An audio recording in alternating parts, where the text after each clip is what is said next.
Welcome to Penrose Learning, where we make understanding easy. In this video, I will explain how to use a card reader for iPhone. First, ensure your card reader is compatible with your iPhone model and operating system.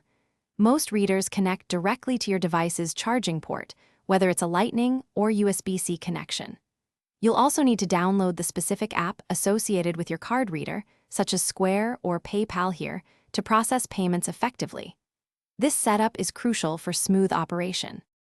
Setting up your card reader is straightforward. After downloading the required app, simply plug the card reader into your iPhone's port. The app will usually detect the reader automatically and guide you through a quick pairing process.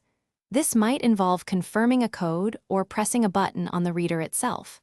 Once paired, you're ready to start accepting payments, making transactions quick and easy for your customers. To process a payment, open your payment app and enter the amount due. Then, guide your customer to either tap their card for contactless payment, insert it for a chip transaction, or swipe it if it's an older magnetic stripe card. The app will confirm the payment's success.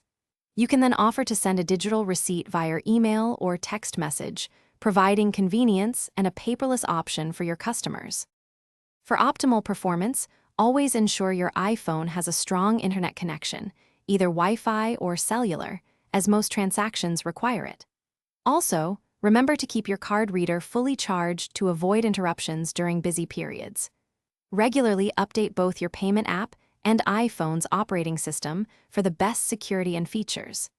Check the description for a link to the new Kindle Paperwhite and other great deals. These simple steps will help ensure smooth and efficient payment processing every time.